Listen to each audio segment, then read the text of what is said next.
माटी सहित मनिषर संपर्क बेस निबिड़। माटी को आमे मार आख्या दैछंती। कुहाजाए मनिष जीवन माटीरू आरंभ, माटी शेष। आउ मनिष जीवन जीवा पाई पानी जोगाउछि भी माटी। विशेष करी खरा दिन आसिले टिकिए ठंडा पानी पाइबाकू माटीरे तयारी माठिया, सुरेई इत्यादि पात्रर खोजा पड़े। खरा दिन रे एभली माटी पात्र गुड़िकर चाहिदा मध्य बेस अधिक रही थाए। से माठिया हेउ कि सुरेई, ए सबु माटी पात्र रे पानी रखी पीवा मनिष को बेस आनंद दे थाए। किंतु एबे समय बदलिछि, आ समय सहित बदली जाइछि मनिषर जीवन शैली। ता सहित मनिषर आवश्यकता आ पसंद मध्य बदली जाइछि।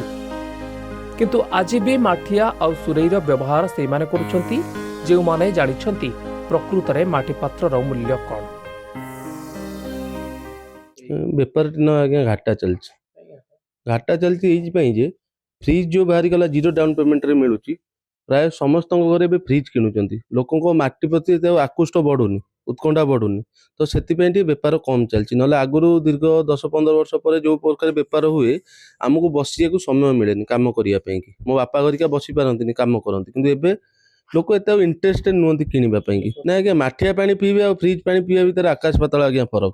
आपण माठिया गोटे मास पियंतु पानी आ फ्रिज पानी पियंतु, तापर आपण डिफरेंट जानि परिबे माठिया रे कोन मिलुची और फ्रिज रे कोन मिलुची।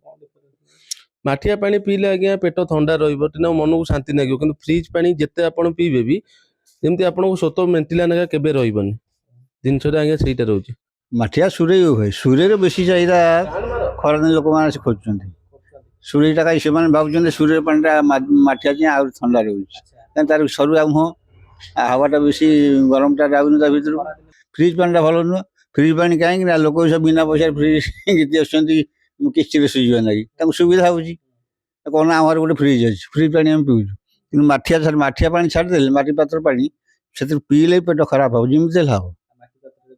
माटी पात्र पीले किछि आर निरोगी।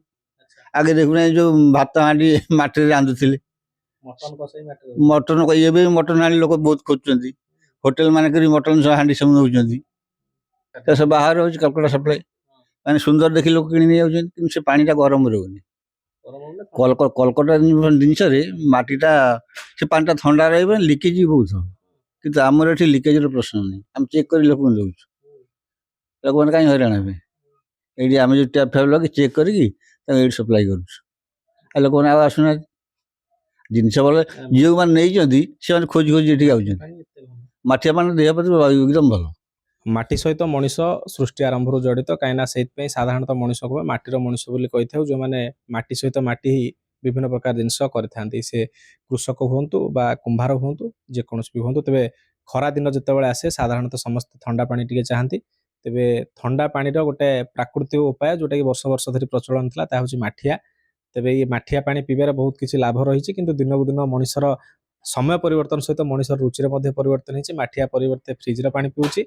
निश्चित भाव में समस्त स्वाधीनतार कथा, किए कौ पानी पीब से निज उपर निर्भर करे। किंतु आप खरा दिन आसूँ माठिया पानी पिउचंती, माटी निर्मित द्रव्य व्यवहार कर शरीर पक्षे बहुत भल रहिबो एवं आपन आत्मतृप्ति मिलिबो। कटक विश्वनाथ नायक रिपोर्ट, धरित्री लाइव।